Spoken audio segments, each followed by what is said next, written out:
evening, everybody, and welcome to Guardian Voice of the Missing podcast. Let me know that you are out there. If you have any questions, feel free to put them in the comments, and I will try to get them answered.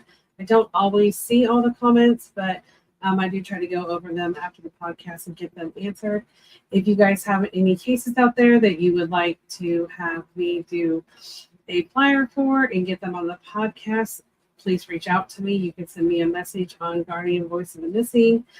And a lot of people send one to my personal Facebook as well.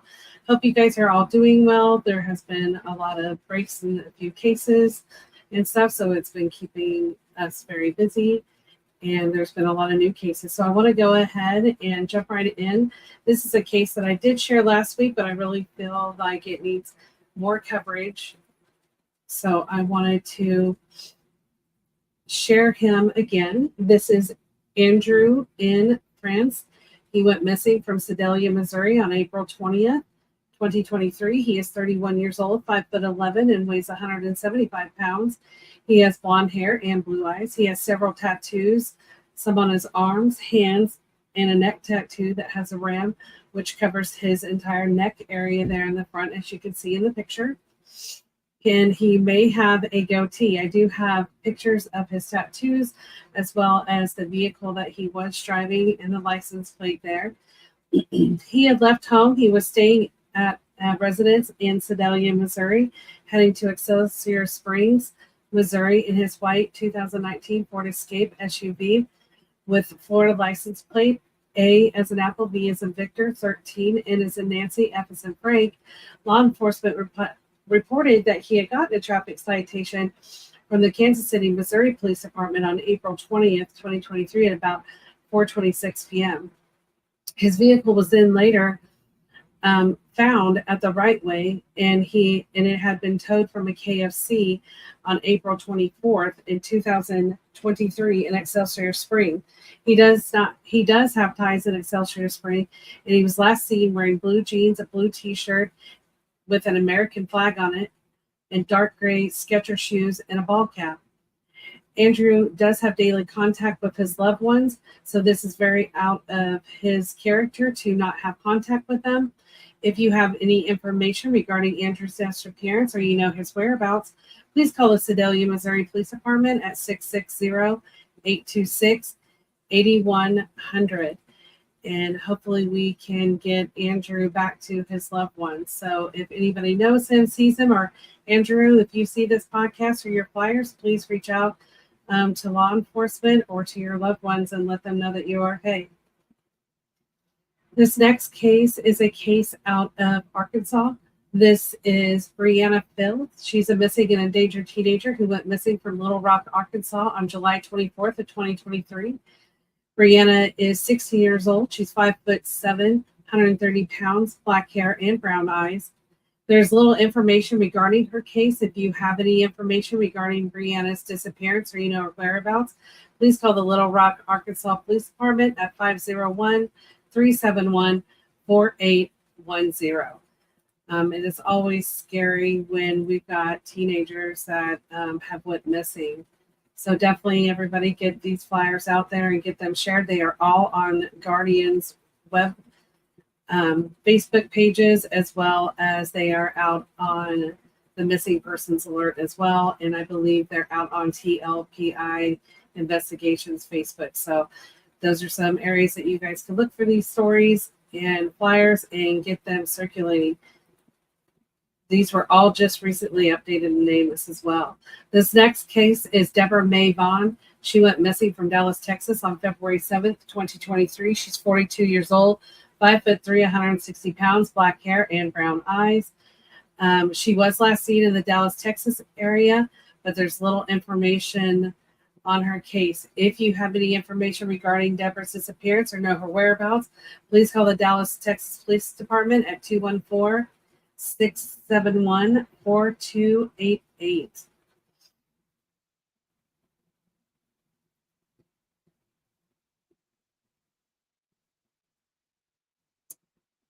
This next case is a case I haven't covered before, and I came across it. This is Dennis Henry Penner. He is missing from Gainesville, Florida on August 6, 2023. He's 30 years old. between 6 foot to 6'2", 160 to 180 pounds. He has red auburn hair and green eyes.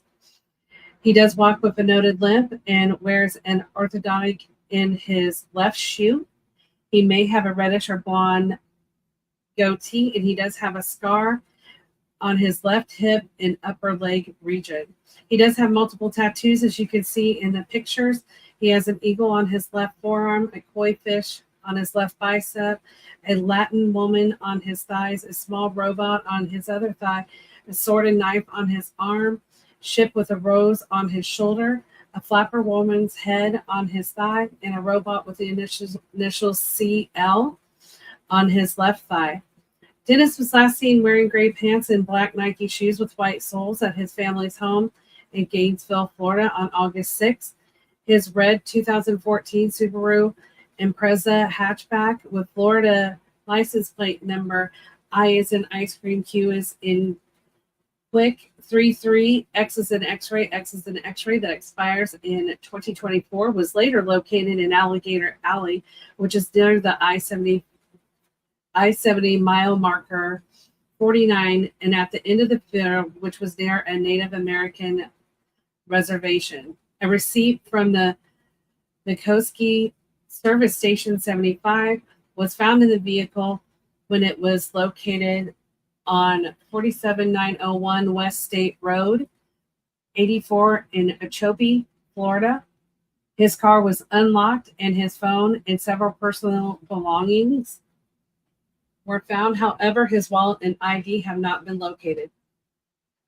Police have searched that area and have been unsuccessful in locating him. If you have any information regarding Dennis's disappearance or you know his whereabouts, please call the Alachua County, Florida Sheriff's Office at 362-367-4000 or the Florida Missing Persons Clearinghouse at 888-356-4474.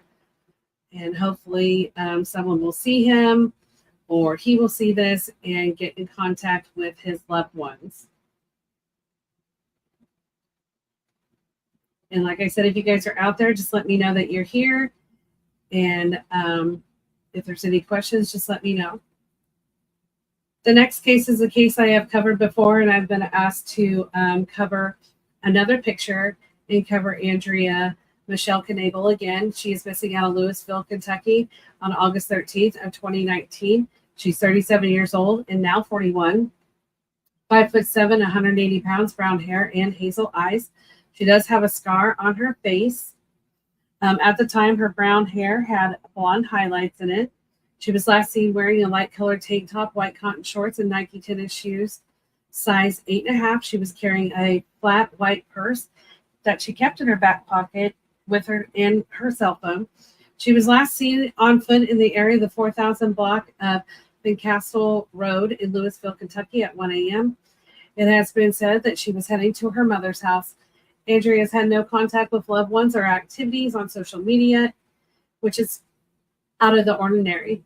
One thing to know about Andrea is she was a missing persons advocate as well. So for her to go missing is definitely alarming for her not to have in contact with people since she was active in the being an activist for the missing.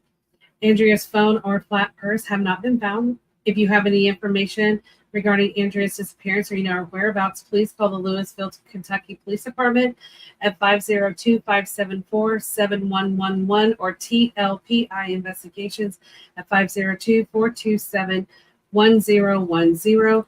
And I am going to show you guys this was posted on the Finding Andrea page on October 7th of 2019. This is to be the last or most recent photo that was taken of Andrea back in July prior to her going missing. So this is what she would look like more recently in her photographs.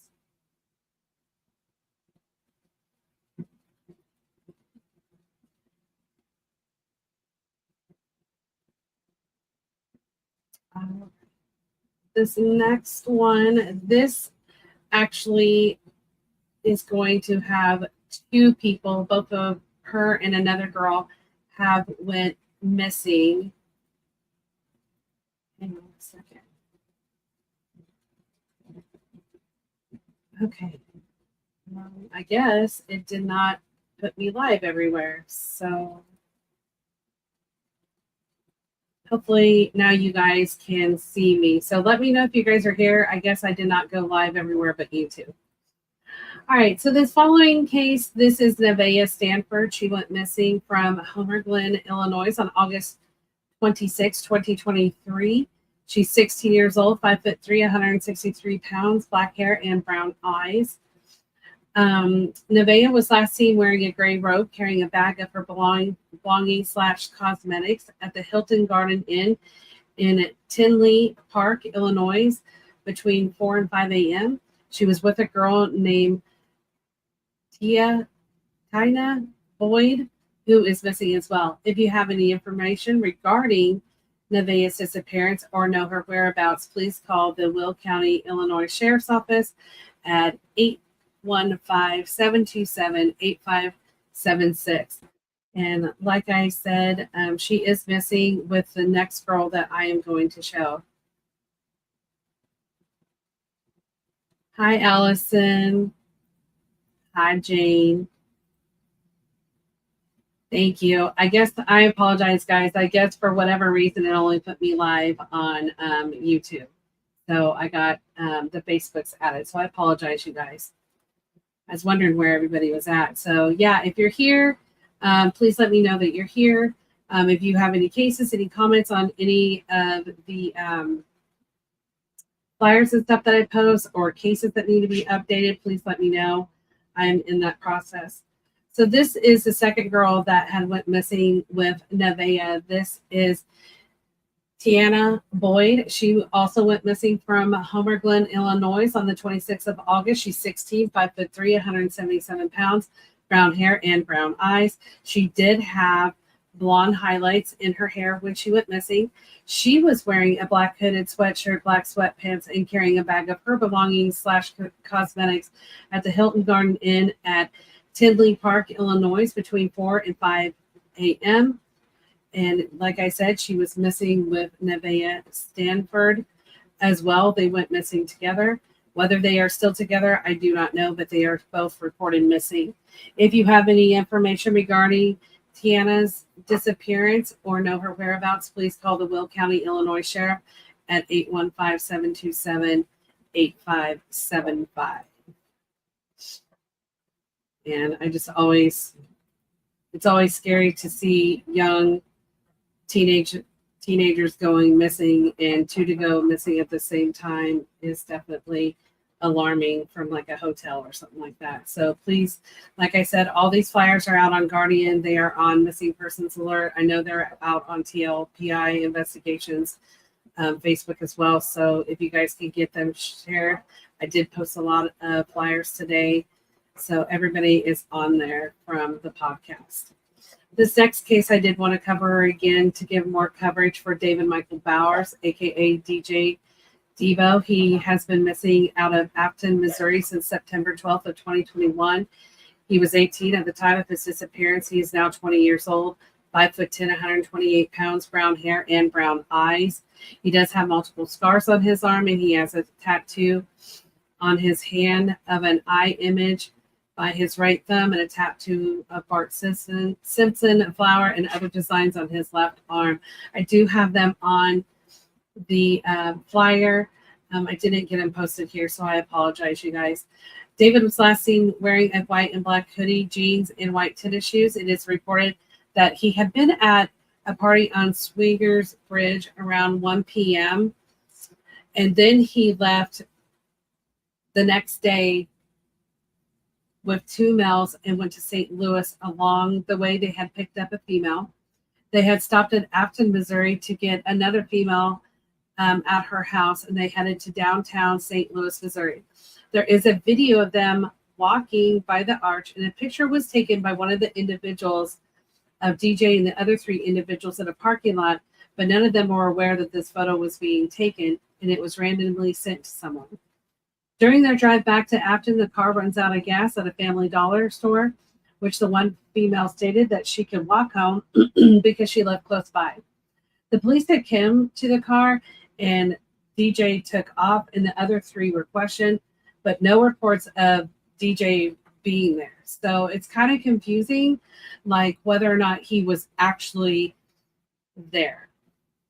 DJ did have a court date on September 15th of 2021, but he never appeared, and now he does have a warrant out because he failed to appear in court. Family has learned that the individual that took him to St. Louis is saying that DJ was his half-brother. The family does not know this individual and had found out that he is a registered sex offender, and he has been in jail several times. He is at least 6 years older than DJ. There have been reports that DJ has been seen in Kemerton, Osage Beach, and Gravelous Mills areas, but none of those have been confirmed that it was actually DJ. DJ had never went without letting someone know that he was okay, and he's had no activity on his social media. One of the males who was with him has changed their story multiple times. He has become uncooperative with the investigation. Foul play is suspected in DJ's case. If you have any information regarding DJ's disappearance or you know his whereabouts, please call the Miller County, Missouri Sheriff's Department office at 573-369-2341.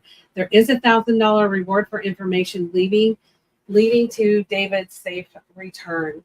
So I know the family would greatly appreciate, just like all the families would greatly appreciate these flyers to be circulated around and hopefully to get tips. I know David has a Facebook set up by his family as well. I agree. I hope that he's okay. I know his family is very, very worried. Thank you, Allison. Andrea Knable has a Facebook set up for her as well. There's several individuals that do have Facebook, especially some of these older cases that I've covered.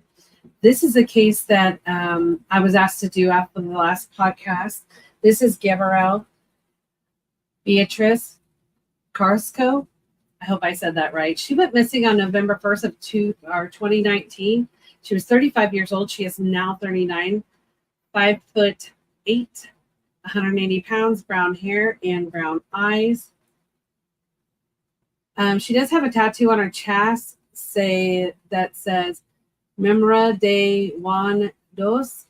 Her left elbow of 4 dots, a right leg with her family tree and Sabrina Noni John, and her left leg says Israel.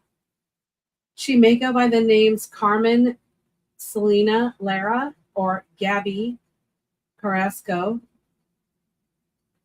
Gabriella did not have anything on her at the time of her disappearance. She had contact with law enforcement in Arizona and was cited. However, she never returned to appear in court, and now she does have an active warrant for failure to appear in Arizona. She does struggle with mental health and substance abuse issues, and one thing to really note about her is she has conversations with herself. So if you come across her and she's talking to herself, that is something that she tends to do, and that would be a great identifier of it could be her if you see someone that looks like her. She has not had contact with loved ones or active on social media. She may still be in California or Arizona, or she may have traveled to Hawaii where she had loved ones. There is concern for her safety and well-being. If you have any information regarding Gabriella's disappearance or you know her whereabouts, please call Tulare, California Police Department at 559-685-2300. One thing that I definitely wanted to point out is, she is the second case that there's active warrant for failure to appear. In a lot of ways, I think that is good because a lot of people don't understand if someone's missing, why would you put a warrant out for it? I mean, I get that. But to me, it's an added security. If law enforcement comes across them, they're going to see an active warrant. probably faster and they'll see that they're missing. So it's just an extra piece that some of these cases have because they have active warrants. And in both of these cases, usually they would have appeared in court. So it's not like they had charges that they would be running from. So that's something to be aware of as well.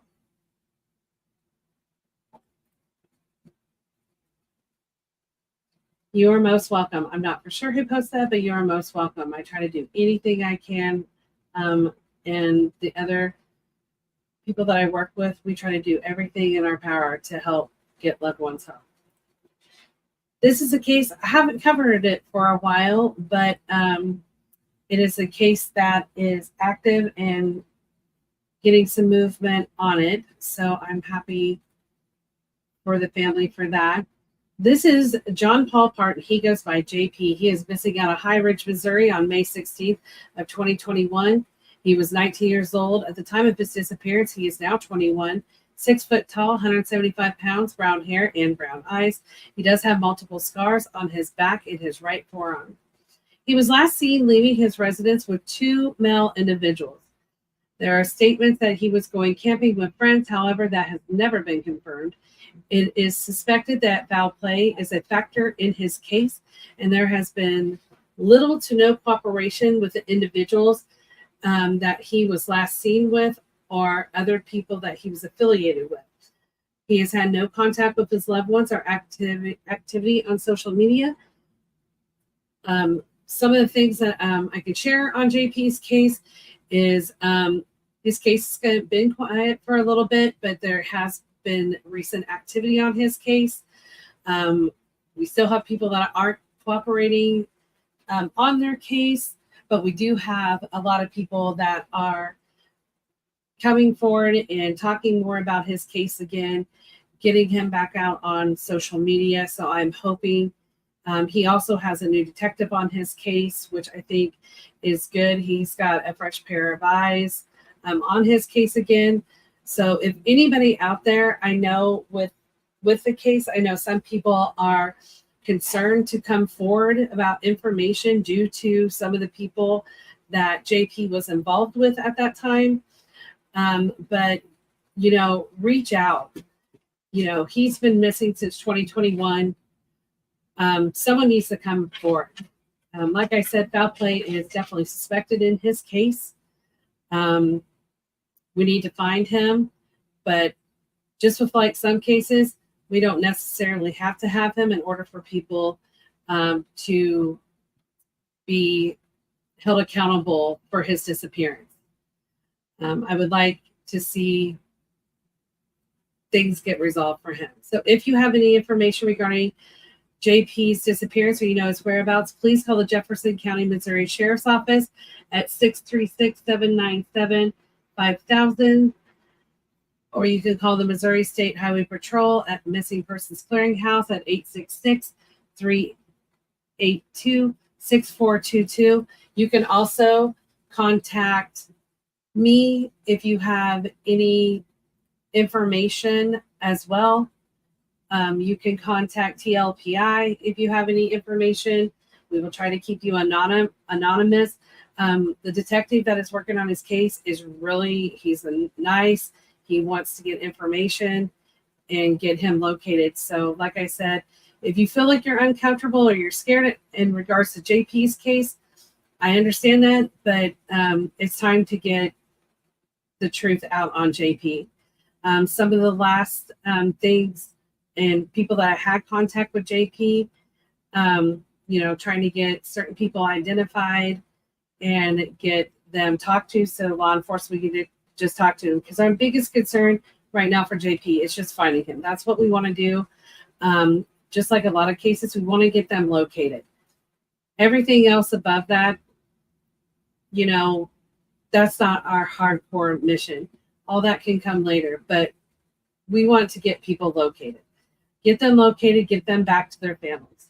If it was an accident, come forward and say that it was an accident if something happened. Accidents do happen. I know people freak out, especially when it comes to overdosing, fights, stuff like that. Accidents can happen. But someone being missing and not held account, people not being held accountable for that is wrong. And you need to just come forward because, especially his case, a lot of people want to be talking, but they're not, I guess, big enough to come forward with the truth.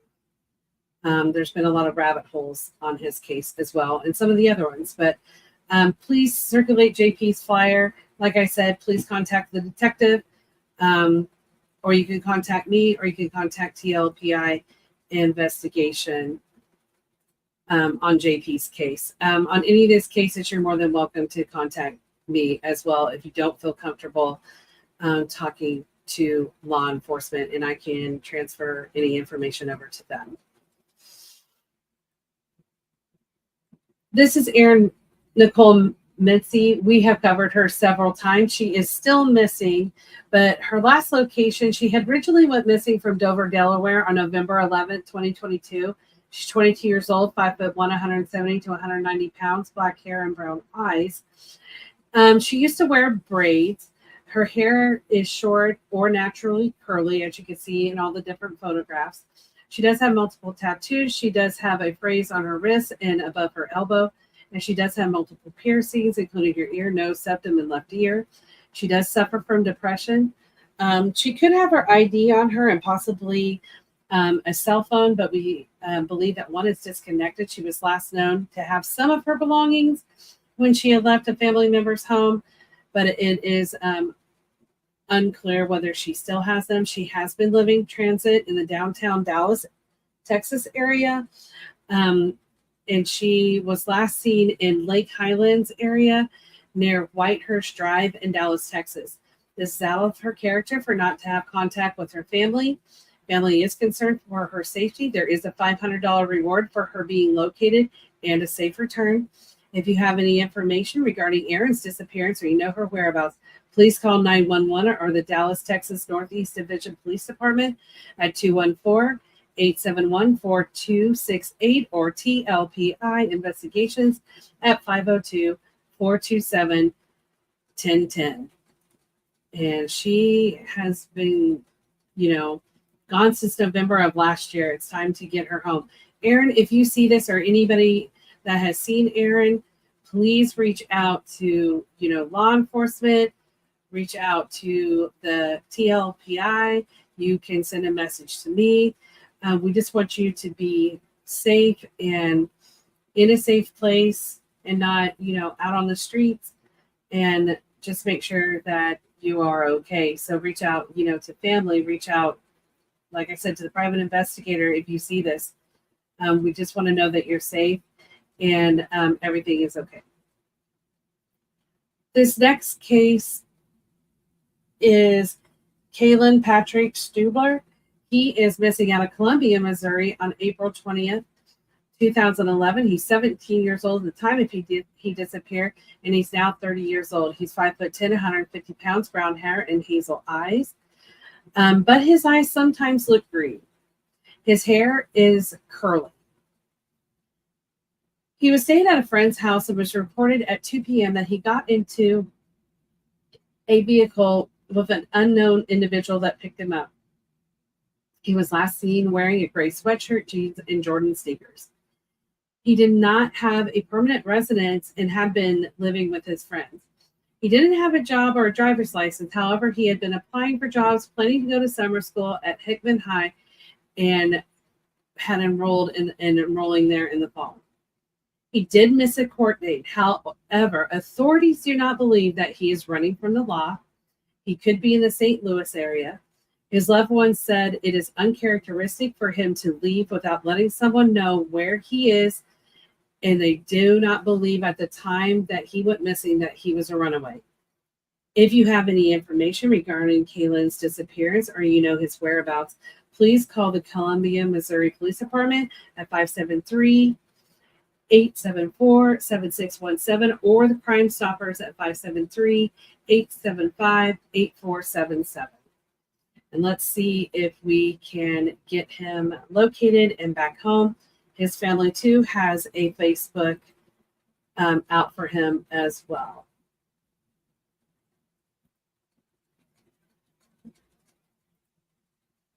You guys are pretty quiet tonight. All right, this next case is another case out of Oklahoma. This is Larry Howard Johnson. He went missing on July 10th of 2023. He's 40 years old, 5'11", 130 pounds, brown hair, and hazel eyes. Dennis has stated that he was going to Florida for work. He has not been seen or heard from since. There's no information if he made it to Florida or not. If you have any information regarding Dennis's disappearance or you know his whereabouts, please call the Broken Arrow Oklahoma Police Department at 919-259-8400.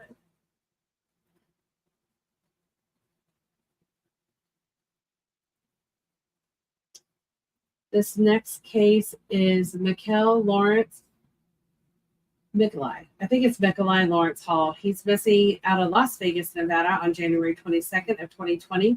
He was 58 years old at the time of his disappearance. He is now 62, 5'5", 165 pounds, brown hair, and hazel eyes. He does have a mole on his chest. His tattoo on his left shoulder says Joshua, and a tattoo of Christmas garland on his left forearm. He had left his home in Michigan for Las Vegas on a vacation, and he has not been seen or heard from since. If you have any information regarding Mikolai's disappearance or know his whereabouts, please call the Las Vegas, Nevada Metropolitan Police Department at 702-829-3111.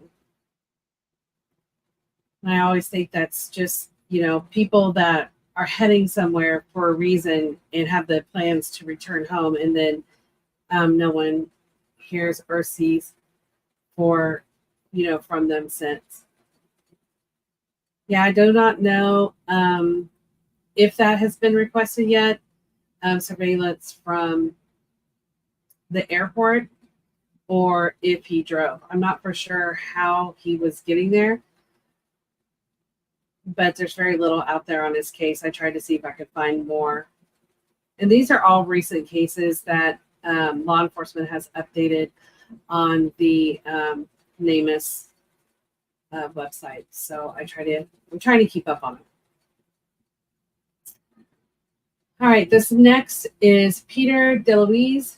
He is missing out of Chicago, Illinois on June 8th, 2023. He was 46 years old at the time of his disappearance. He is now 47. 6'2", 215 to 240 pounds. He is bald with brown eyes. He does wear glasses. Peter was on a work trip and he did not show up to work in Chicago, and he has never returned home. If you have any information regarding Peter's disappearance or you know his whereabouts, please call the Oak Brook Terrace, Illinois Police Department at 630-941-8320. There's very little out there on his case as well. I'm not really for sure if he was from Illinois and was just traveling to Chicago for work, or if he was from out of state or anything like that. I agree. Gas stations, like if if people knew the route that they were taking, to get to Vegas or get to Chicago, if you knew that route, or that was some trip that they frequently took, knowing where they might have stopped along the way, that would be always good things to look for when people go missing. Is if this was something routine, like these three cases, these are people that went on vacation, they were traveling for work. If this was something that they discussed with you, like how they were going to go, giving law enforcement any type of information like that of places that they could check if you knew specific routes they might have went, or if they had a special place they like to, eat at along the way. All that stuff is important to give law enforcement so they can go and see if they could get any type of surveillance, or if they could pull credit card receipts and find them. If they're traveling from work, making sure to give law enforcement their information on their credit cards, debit cards, stuff like that, where they could get those records and try to track down maybe some of their last known locations that gets them a little bit closer to locating them. This case I cover every week for the family. This is Dana Jane Bruce. She is missing out of Sedalia, Missouri on October 4th of 2008 at the age of her disappearance. She was 23. She's now 37 years old, 5'2", 98 pounds, brown hair, green hazel eyes. She did have red highlights in her hair at the time of her disappearance, and her hair is shoulder length and wavy with bangs. She is blind in her left eye. She has both of her ears pierced, once in each. She has a 2-inch scar along her lower spine and a staple scar on her right shoulder. She has a tattoo on her upper left arm of a teddy bear with wings and a banner with the name Dylan. She was last seen wearing a black shirt with the word Rebel on the front in silver lettering, blue jeans, leaving her children's babysitter's home where she left them earlier that day so she could go out.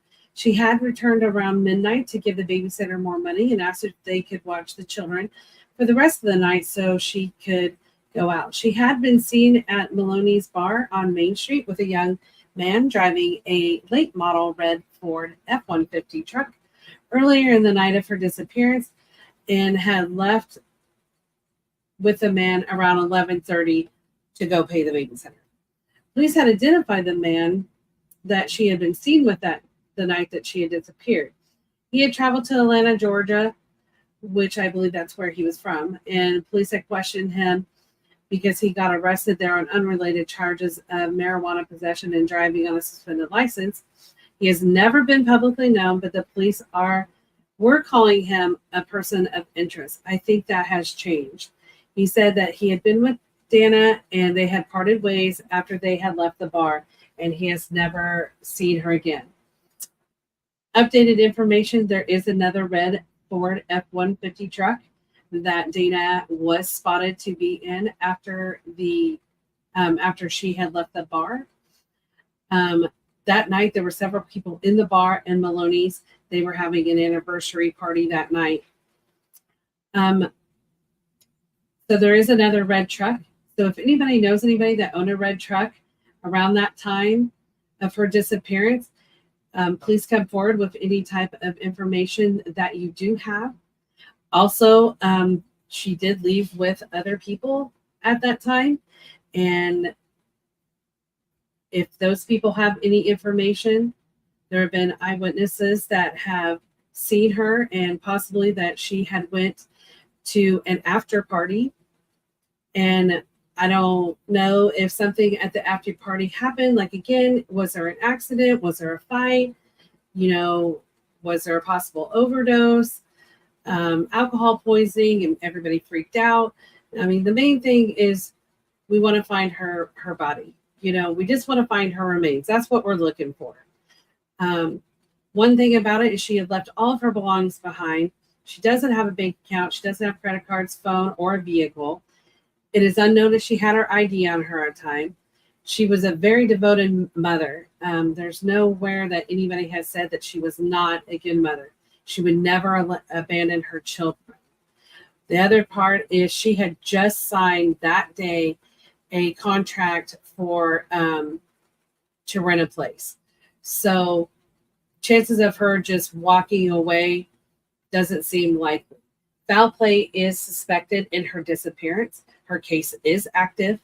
If you have any information regarding Dana's disappearance or her whereabouts, please call the Sedalia, Missouri Police Department at 660-826-8100 or 660-627-7823. Somebody knows what happened to this young lady when she went missing. It's been 15 years. I think it's time for someone to come forward and tell what happened to her. There are people out there that know what happened to her. From my understanding, she would have never disappeared. She would never left her children. If you had an issue with her or if it was an accident, just come forward. Just come forward and leave an anonymous tip about her location and her whereabouts. She will continue to be looked for, and I believe she will eventually be found. So if you have information, please come forward. Let people know what happened to her. There are many stories that are going around, and one of those stories has to have the truth in there somewhere. One of the stories that I'm going to go ahead and share is the fact that they think that she was given drugs and she passed, and individuals wrapped her up in a carpet and took her somewhere. So if you have any information or you can clarify if that is a true story, please reach out to law enforcement and let them know. You can always send a tip to me, to the Guardian Voice of the Missing as well. So please, I would hope that someone would come forward. I think her children deserve the right to know where their mother is. They were young at the time and they miss her dearly. Her loved ones miss her, and it's time for someone to come forward and, show some responsibility in all these cases. If a crime has been committed, be responsible for it. If it was an accident, just fess up that it was an accident and let people know what happened to them. If you're scared, you still need to come forward, because if it was your loved one that was out there missing, you would want someone to come forward. You would not think it's right that there's people out there that know something. People do not just vanish off the planet. They don't just walk out of their life one day and disappear. Somewhere they are. Someone asked me if I believe in aliens abducting people. I don't believe that's a case for people that that aliens are abducting missing people. So, but yes, I will continue to share Dana's flyer every week.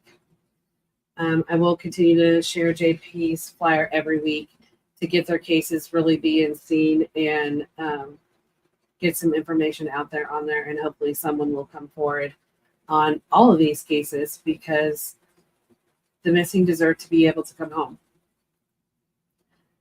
This next case is Robert Daniel Cardozo. He's missing out of Riverside, California on April 15th of 2023. He's 50 years old, 5'9" to 6 foot, 140 to 160 pounds, gray hair and hazel eyes. He does have short gray hair, and he usually wears a short beard and a mustache.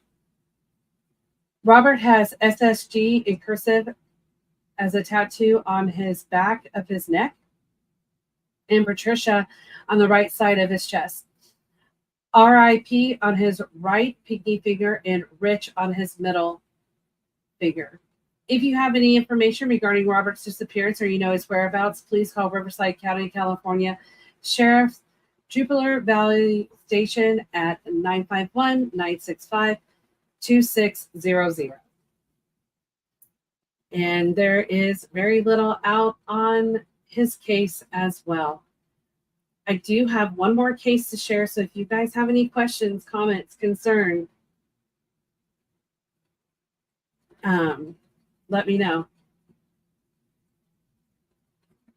Oh, not for sure who's doing that, but thank you. Sorry. I'm going to read them. If anybody else has any questions, if you have any tips, please come forward. Even that it's small, people that I've talked to and stuff, they're like, oh, I don't know if what I have really is, important. I don't know if, if it means anything. And I told them, I would share anything and everything you have, because somewhere in there, it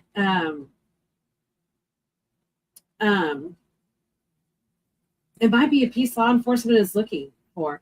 It may be a piece that connects another piece that gives law enforcement somewhere to go on. One thing I really wanted to talk about tonight is about warrants. That is something I do want to cover real quick. Everybody, a lot of warrants have been coming up a lot about why don't the police get warrants? Why can't they just get a warrant for this? Why can't they get a warrant for that? I will tell you, with working with law enforcement, warrants are very hard to get. They are not easy at all to get. They are time consuming. They are very tedious. They have to, have it just secure enough for a judge to sign off on a warrant. So that's what I say. If you have any little piece, that could be a piece that law enforcement needs in order to get, a warrant. for them to be able to, check on phone records, credit cards, bank statements, social media accounts, all of that. I have detectives that are like, I want to get a warrant. That's what I want. I want to get a warrant. They're looking for information to get a warrant. It's not like what you see on TV that, 5 seconds later they call a judge and they get a warrant. It doesn't work that way. It does take a lot of time to get warrants. But the more information that you're giving law enforcement, the more that you're giving them, whether you think it's irrelevant or whether you think it's too personal or you're worried about something, the bottom line is we're trying to locate people. We're trying to find them. We're trying to help you. Law enforcement's not looking at, do they have a criminal past? Do they have mental health and substance abuse issues? That doesn't matter. What matters is, they're key pieces. Don't get me wrong. They're key pieces in helping locate them. But they just, that's not what they're concerned about. They're concerned in getting people located as fast as they can. So that's a little bit on warrants. I know a lot of people lately have been asking about warrants, about why they're not getting them as quickly.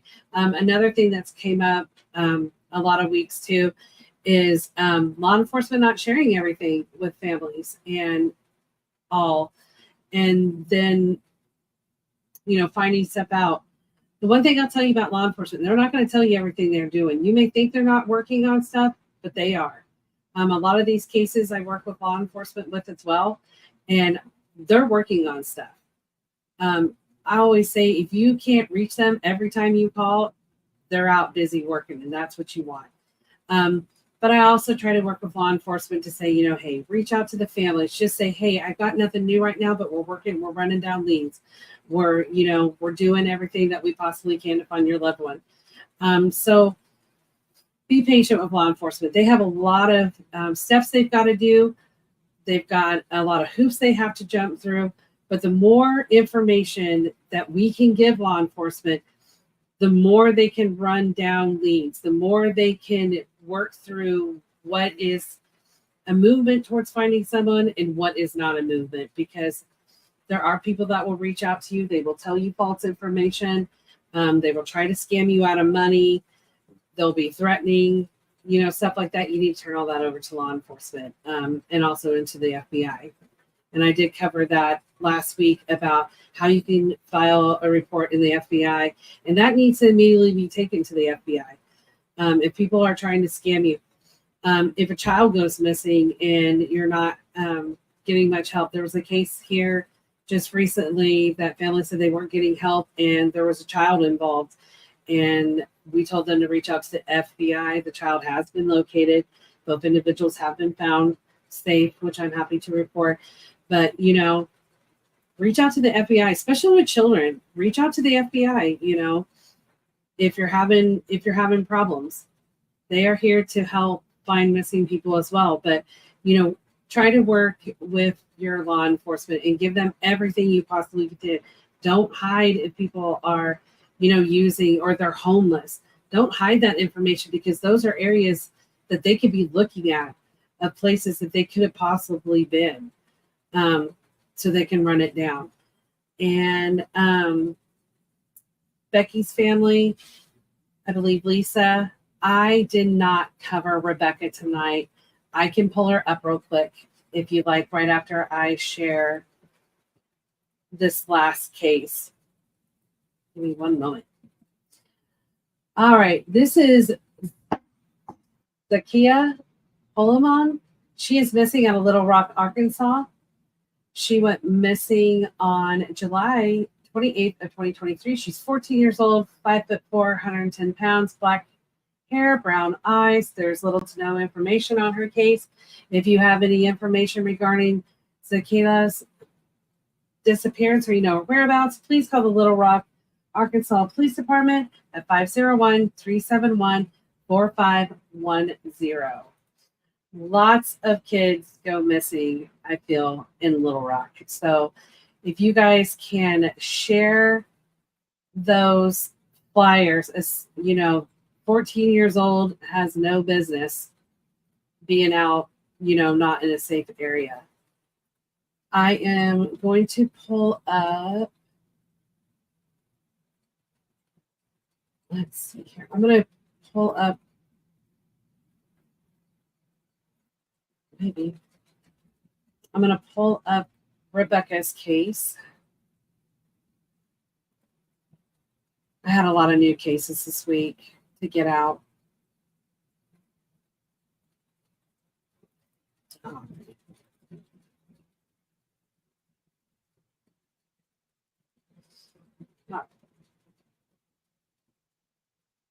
All right, so this is Rebecca Demery. She is missing out of Odessa, Texas on March 1st, 2023. She's 32 years old, 5'5", 190 pounds, brown hair and hazel eyes. She does wear glasses. She does have a mole on the left side of her neck. She always wears a gold necklace, and she doesn't wear earrings, even though her ears are pierced. Rebecca has a tongue ring and a tattoo on her right arm of a flower. She does go by the name Becky. Had last contact with her loved ones every day, and the last time they spoke to her was on the phone on February 28th of 2023. It is reported that she had been in the hospital. She had called and asked for a ride. However, on the 28th, her family was out of town, so they couldn't go and pick her up. It is said that she walked out with someone that day, but it is unknown who. Loved ones had sent her a text on March 1st of 2023, but they never heard a response. Rebecca was last seen wearing a long sleeve gray shirt with a plaited hem, black pants, and a gray athletic shoes with white soles.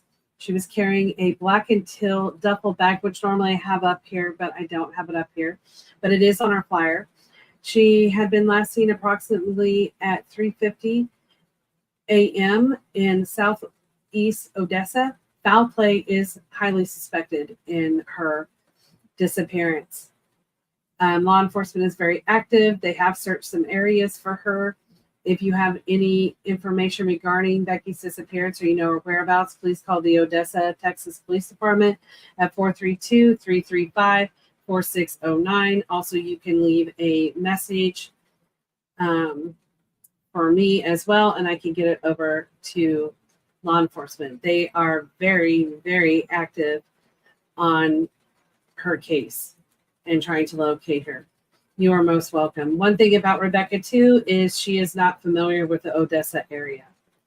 Somebody has to know where she's at. I cannot release some of the details right now on her case. I know people are putting stuff on Facebook that they need to stop putting on Facebook because it is damaging to her case. So I always tell people, please be careful what you're posting on Facebook because you never know who's watching, who's looking, who's trying to insert themselves in cases. If law enforcement definitely tells you not to share it, you shouldn't be sharing it. And yeah, there's several cases out there that we got people putting stuff out that kills the chain of evidence. We talked about that a couple of weeks ago about the chain of evidence. Yeah, you don't want that, especially if there's foul play. It can really be damaging to getting any justice for your loved one out there. And people that insert themselves into investigations and let out information, that hurts the family and that hurts the person that is missing. So I always tell people, please be cautious what you put out on your social media, what you put out on flyers. I will not put family information on flyers. I don't even tell people who the family are if I'm talking to them.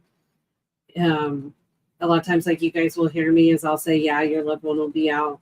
I'll do the flyer or whatever, because I try to protect, along with the other advocates that I work with, PIs, law enforcement, other advocates. We are trying to protect the families as well, because people do try to scam you guys. People try to just post a lot of harm and cause harm to people that are already hurting. So please protect the information that you are putting out there. I can't stop you guys from doing it. This is just a strong suggestion. Anybody that wants a flyer done, I will do a flyer for you, but I won't put your personal information out there. That is one thing that I will not do. I won't put detectives' names on flyers either. I do that as a courtesy for law enforcement. After talking to several detectives, to not put their names out there. So I put the number that is the main numbers for people to contact for information. So that is how I've been doing stuff, just to protect everybody all around. If anybody has any other questions, I have one more case that I can share. If you have any questions, please go ahead and comment. And contact me if you guys have other cases that you want seen. I am working on updating flyers and trying to get a lot more cases out. Oh, a couple things. On the unidentified page that I started, I think maybe this is the third week going. It is growing. I'm really happy to see how much it has grown and the activity. We had, I believe, 2 or 3 unclaimed individuals, and they have all been reunited with their families. I know one for a fact was because of the flyer that was put out, and someone saw it on the page and had reached out to the family. So I really want to thank that individual. There are individuals that are out there that they do dives too and try to connect people with their loved ones. So that made me happy. That was the whole purpose of putting the doing the unidentified and unclaimed page and starting to do flyers, which I haven't done a lot. But the purpose of doing that is to hopefully get a lot of these unclaimed and unidentified individuals reunited with their loved ones and get their name back, especially the unidentified, to give them back their name. So I was super happy about seeing that today, that the family did get reunited with their loved one. Unfortunately, my prayers go out to each and every one of them that their loved ones were deceased. But I was happy to know that they were reunited with their loved one. And again, the individual that is on that page that helped reunite that family, God bless you. That is awesome that you took the extra mile and step to do that.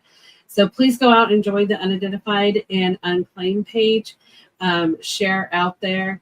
There's a lot of good posts that are going on there and stuff. So hopefully we can help get people relocated. Here's the last case of the night. This is Andre Liddell Harris. He is missing out of North Little Rock, Arkansas on April 12th, 2023. He's 40 years old.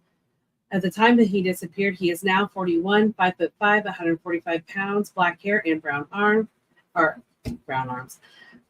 brown eyes. Sorry, guys. I have been sick for the last couple of days and I'm really tired. He does have a tattoo on his right arm.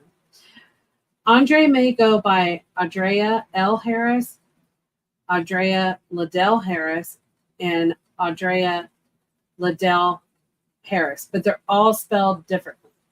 He was last seen wearing a black shirt and jeans. There's little details about his disappearance. If you have any information regarding Andre's disappearance or know his whereabouts, please call the North Little Rock, Arkansas Police Department at 501-758-1234. And I know that number sounds like it's fictitious, but it really is their number.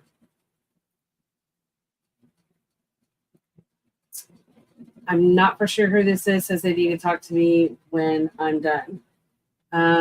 Send me a message if you're able to send me a message, or call me if you have my number. If there's anything else, thank you guys for being here tonight. I'm sorry that I'm just really super tired. Like I said, I've been sick for the last few days, and trying to get recouped and get better. So I'm kind of tired tonight, but I appreciate you guys all being out here. I appreciate you all sharing flyers. I want to thank law enforcement, the advocates out there, missing persons alerts, private investigators, TLPI, all of the advocates that are out there. I don't know if Ricky's on here. Saoirse, any of the advocates that are watching tonight, thank you very much for everything you do. All these pages that are set up, you guys are all great. And most of all, I want to say thank you to the families. Everything that you share and all the love that you give to your missing loved one, but also to other people's loved ones and to other loved ones that are missing someone too. I think you guys are all amazing. And I hope and pray every day that we get more and more of your guys' loved ones located. And like I said, you guys are all amazing. So thank you very much. God bless all of you. And okay, I will call you, Lisa, when I get off. You're most welcome, Ellen, anytime. But I will let you guys go tonight. You guys know how to get a hold of me, and I hope you guys have a wonderful rest of your evening. God bless.